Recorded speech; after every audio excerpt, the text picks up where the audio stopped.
Welcome to Three Count Commentaries. This is your boy MongoSlade. So this is an unstructured statement. So it's probably going to be all over the place. But I was thinking about this after I watched AEW and after I watched NXT. And I remember talking about this a lot when it comes to Impact. But we need to talk a lot about the way that people who are running these companies, how they see certain wrestlers in contrast to how the mainstream world sees some of these wrestlers. Case in point, I talked about AEW and Christian.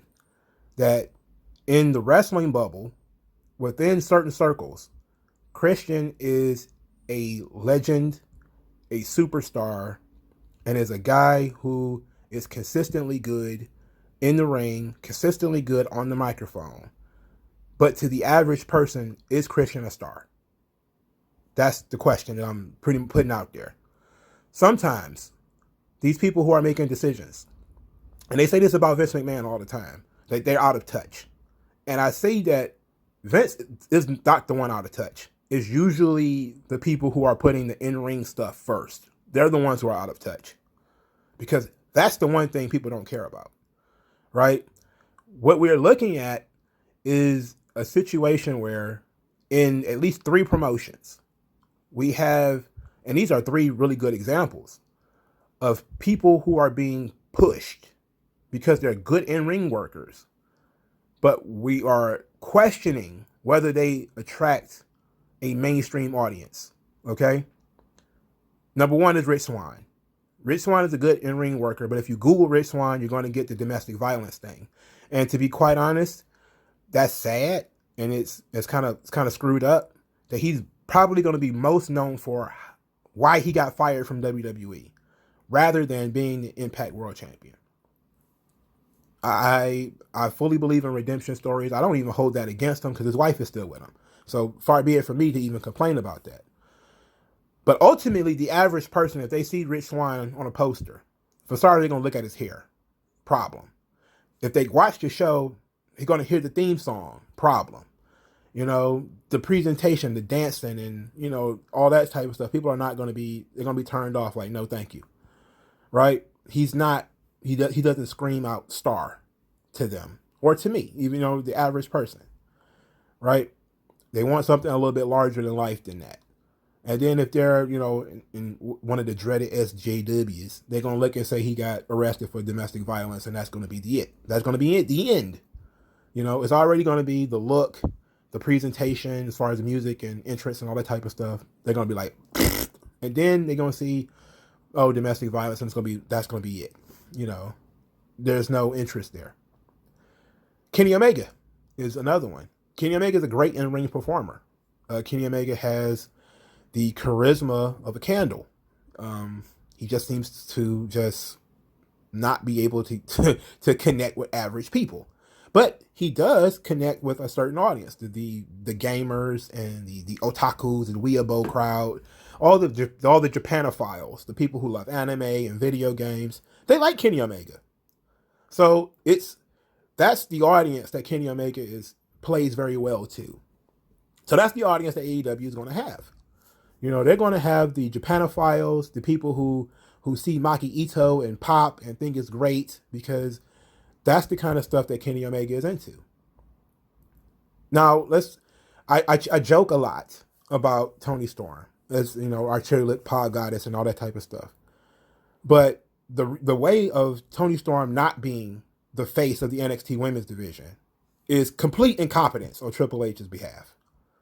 When you talk about somebody who has the in-ring work, has the look, can speak the language, and more than likely, if you put her out front, will get mainstream attention, Toni Storm is it. It's similarly, when Triple H had Damian Priest for over a year, and he didn't push Damian Priest as the top guy. With that voice, with the way he approaches himself, carries himself rather, his approach in the ring, Triple H did not push him as the top guy. Complete incompetence on his behalf. Another thing was Keith Lee. He had Keith Lee for over a year. He didn't push Keith Lee into a top spot until right before Keith Lee left. Complete and total incompetence on Triple H's behalf to not market these people. He's doing it right now with Swerve. Swerve does things other than wrestle. He has a podcast. He does music. Those are audiences we should be trying to bring in. We shouldn't be so focused on the wrestling bubble. You know, we should be looking outward and saying to ourselves, okay, this guy may have connections in this industry or whatever. Let's try to bring those people in and bring those people along. And it always takes me back to something Paul Heyman said. He said it about Sabu, where he says that, you know, Sabu is the kind of guy you could put on a poster and people will go, that's different. You know, I would check that out. Because you look at Sabu. He's wearing the head thing, the head wrap. He's got scars all over his body. You can look at his face and tell like maybe something wrong with his jaw. Maybe he's got missing teeth. And then you see him and you're like, Jesus, like he's a madman. You know, and that perfectly encapsulated, perfectly represented ECW. Sabu alone perfectly represented ECW. And then you had the Sandman, beer drinking, carrying a kendo stick, he's smoking a cigarette, also perfectly encapsulates ECW, right? And probably slightly less to a degree than Sabu, but he's more relatable.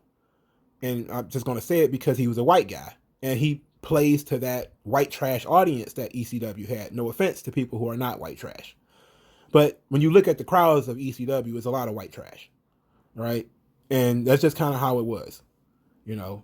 Occasionally you'll get a Tony Khan in the crowd who was like a brown-skinned millionaire's kid. But for the most part, they ran in cheap arenas that, you know, was able for, you know, the average person. They played to the lowest common denominator as far as all the violence and stuff like that. But they also had some complex storytelling. So you could follow it, but it wasn't too highbrow. It wasn't like people are trying to be too artsy, like it is with New Japan, where, you know, folks are trying to be super artsy, and you have to remember a match from 18 years ago. Long form storytelling means you have to remember something from 5 years ago. It's like, no, it's not necessary, right? But when you look at how AEW markets, right? Like they have, so like look at AEW and their marketing of Darby Allin. Right? Darby Allin is a great guy to put out front and say, this is what AEW stands for. There's going to be people who are going to say, okay, well, he's a knockoff of Jeff Hardy. Okay, he's a knockoff of Sting. But but in a way, he appeals to a certain viewer, right? He applies an interest in other things. And he talks about this a lot, is that he's interested in film, he's interested in movies and doing all that kind of stuff. So he might be able to build you a fan base in that realm and bring that fan base along with him, you know. But they're still so focused on who's good in the ring, that they miss out on those opportunities. And NXT is pretty bad at that too, because they have taken Finn Balor and they rehabbed him. Right? They rehabbed Finn Balor after he did great in his initial run in NXT. But, you know, after the disaster of his 2016 to the 2019, 2020 run in WWE on the main roster, Raw and SmackDown, where most people have seen him, then they brought him back to NXT and gave him this monster Godzilla-like title run, which is fine. He's great. I love Finn Balor. But the average person is like, okay, he's not the demon anymore. Why do I care? Right? It's like, okay, he's not the demon anymore. Why do I care? You know, and Finn Balor is a great representative for NXT. He's one of the people who put NXT on the map. But that was years ago. We need to be able to reestablish NXT. And Adam Cole was great for that. You know, kind of reestablishing NXT as having changed since Finn Balor was on the roster last time. But Adam Cole's in the same, well, he's not in the same vein as Finn Balor because he hasn't been on the main roster yet. He's wrestled matches on Raw and SmackDown, but he hasn't had a run yet on Raw and SmackDown. But he's also a guy that you put on a poster and he's kind of like, okay, he can do media. I see him talking to Sports Illustrated and Fox and all that type of stuff, and that works out. But I don't think that Adam Cole is the guy that, you know, at least not at this point. After the 400, you know, I don't mean like, you know, you put him on Raw and SmackDown, you just stick him in the mid card. That's not what I mean. because I'm a big fan of Adam Cole. He should be WWE champion or in that picture. But, after the 400-day run, we still shouldn't be continuing to go back to that, is what I mean. And Io Shirai is a big star in Japan. That's important. You want to expand your Japanese audience. But all of your merchandising and your television ratings and all that type of stuff is based in the United States. And they need somebody that they can relate to. And I'm not just talking about Tony Storm, because you could be talking about Swerve. There's another one. You could be talking about Jake Atlas. You could be talking about numerous other people. They got what's the girl? Shit. God damn it! What is the girl's name? Gigi Dolan, right? The wife of Darby Allin, the ex-wife of Darby Allin. I don't know how that goes. She's unique. She has a unique presentation. Now I think her and fucking Tony Storm now wear the same hats, so that's probably not cool. But you want that sort of vibe. There's this thing out there, and I don't necessarily subscribe to the idea, but there's this magazine called Orange Crush, right? And they're out there trying to push wrestling as an art form and wrestlers as artists, right? That's a unique way of doing things, right? They're trying to take these artsy-fartsy pictures and put them in the hands of artsy-fartsy people and saying, this is what pro wrestling is. It is an art form, like theater, with violence and real blood. And that's kind of how they're marketing the business. And to put what they did and what really got them popular that I've seen so far is they took a picture of Jon Moxley, Ryan Loco's picture of Jon Moxley, and they put it on the cover of their magazine with the cigarette in his mouth. And I said, perfect. If you're trying to get the attention of the artsy-fartsy types, a blue-collar guy with a blue-collar look like Jon Moxley is absolutely perfect. You wouldn't put The Miz on that cover, right? The Miz is perfect for WWE, though. When you start talking about a guy who can do it all, who can talk, is his work the best? Is his in-ring work the best? No, but he's solid guy, good looking, dresses well, speaks well, always on time, works hard, does everything that he needs to do. Doesn't, cause any problems. It doesn't make any waves. He's a great representative for the company if shit was to hit the fan. The Miz is great. Of course, there's going to be people like Brian Alvarez who are going to have a butt plug up their ass about The Miz, and they hate The Miz because he's not a 5-star, athlete and all that shit. It's like, no, nobody cares. Vince has a very good track record of finding talent and finding and marketing them to a mass audience and being right most of the time about how these people can relate to the average viewer, either by being a larger-than-life personality or just being a very good person to go out and handle things like Make-A-Wish and sensitive subjects and, different things like that. He's been doing that with the New Day, with the whole race stuff. They've been really good at trying to navigate these sort of difficult issues and difficult topics. And that's how he markets his company. It's very clean. It's very pristine. People don't mind their children coming to watch this or being a part of this. And sometimes that's a problem because it makes the program very sort of stale and very sanitized. And people don't like that. But it makes money. And it expands the audience. He takes the bullets so that everybody else can do artsy-fartsy bullshit. Right? If Vince McMahon just wanted to do, I'm going to do a barbed wire death match, then there wouldn't be any audience for barbed wire death matches because people would have already seen it. Oh, Vince McMahon has already done it.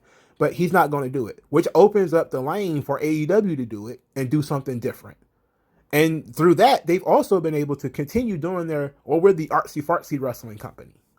We put Jon Moxley in the ring surrounded by barbed wire. We've got Kenny Omega, 7-star classic wrestling champion or whatever the hell. And it's like, yeah, that's fine, but do the average person care? No. The average person doesn't care.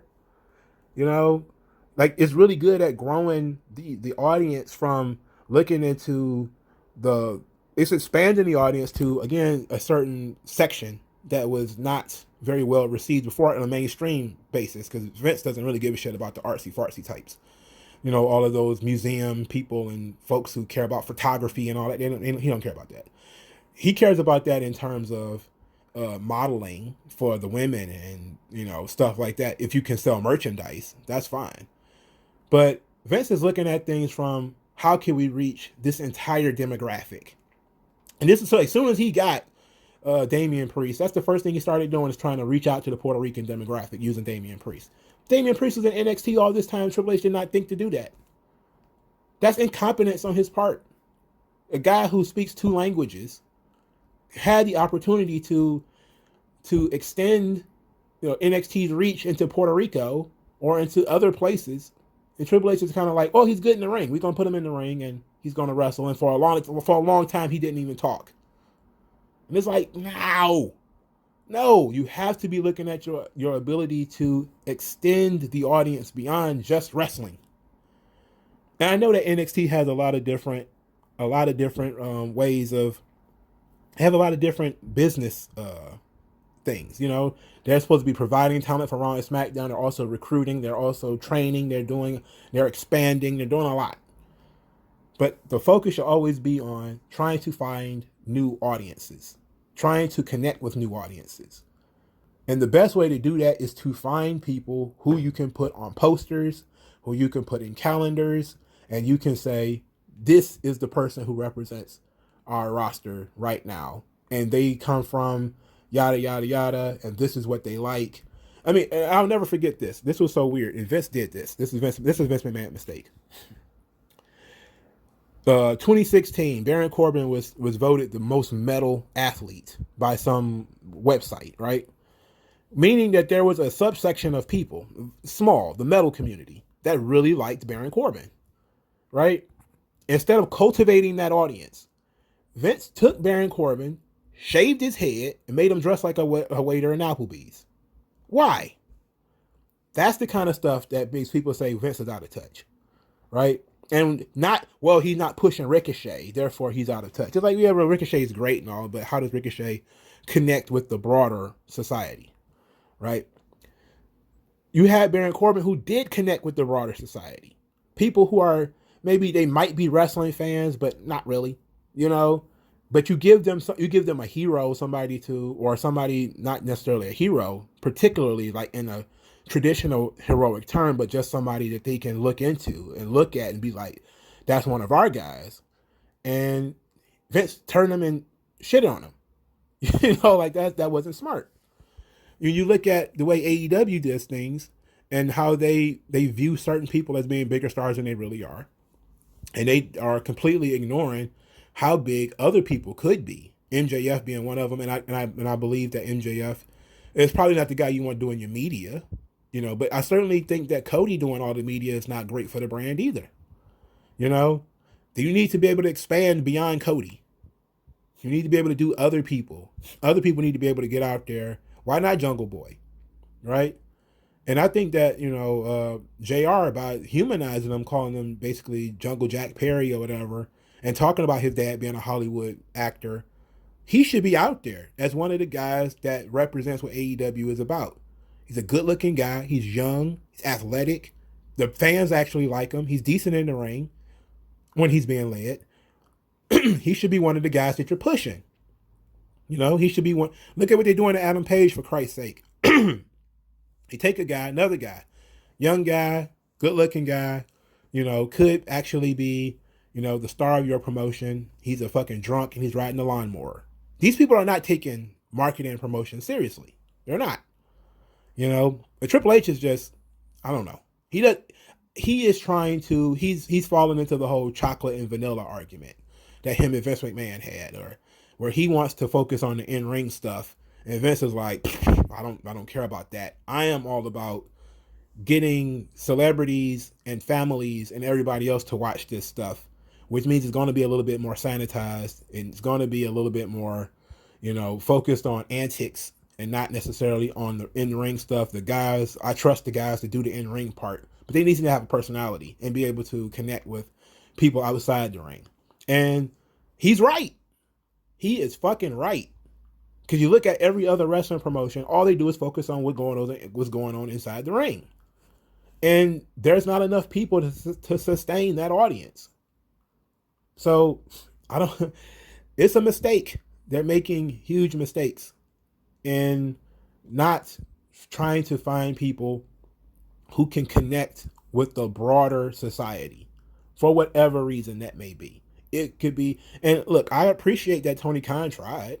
You know, he pushed Orange Cassidy out there as a sort of a guy who can connect with the average person, somebody that people want to dress like for Halloween and that kind of thing. As much as I hate Orange Cassidy, if it worked and Orange Cassidy was selling t-shirts and stuff like that, which people have claimed that he was, then it worked. It worked for that audience. You know, if Maki Ito or whatever works, then it works. If it connects with the broader society, then it works. You know, because that's how you grow the audience. And you don't necessarily grow the audience by bringing in Shaq and Snoop Dogg, because you know you can see Shaq or Snoop Dogg anywhere. These people need to be wrestlers. Like, you couldn't see Stone Cold Steve Austin on a regular TV show unless he's making a guest appearance. You know, but that makes what your wrestling show is doing more important, because this is where you get to see this guy, and this guy's a celebrity. You need to turn people into celebrities, right? And you look up and down the NXT roster, there's a lot of people that you can turn into actual celebrities. People that people are interested in, and then they can only really be seen as in wrestling. And therefore, people who are interested in them will watch wrestling. You know, AEW has a few as well. They just don't do it because the way they're evaluating talent is brain inside the head backwards. They're looking at, oh, this person's a great worker. It's like, okay, most people that you hire are going to be decent to good workers. We should be looking at how these people relate to the average person. Is there somebody that can be maybe an icon in terms of fashion and modeling and different things? That's what I mean by Gigi Dolan and Toni Storm, right? They have style, right? And you can push them onto young women, and you can see young women wanting to be like Toni Storm or wanting to be like Gigi Dolan. Can't really say they want to be like Io Shirai, right? You should be looking at, you know, other people with style and saying that, hey, these people, you know, Darby Allin, that's what they did with Darby Allin and Orange Cassidy in AEW. They tried to say, okay, well, these people there might be people out there who want to be like you, who might idolize you. And that's really what we should be going for, is finding people that other people want to mimic and idolize. And then that's how you make bigger stars. But it's based in incompetence on the part of people in all of these wrestling companies that they're not doing that. Vince McMahon's the only one doing it, and he's the one taking the bullets for it, because Vince doesn't care about the in-ring product. You know, he's trying to find out whether, you know, this person has mainstream appeal. You know, you got to have mainstream appeal, and you know, it's hard to tell if that's what they're looking at when they're evaluating talent in NXT or AEW or Impact or Ring of Honor or anywhere else, and I don't see it.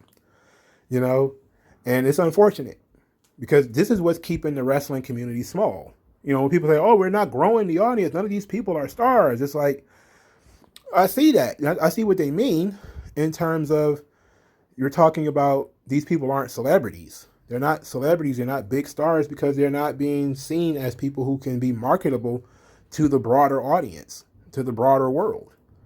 It's a mistake, and they need to fix it.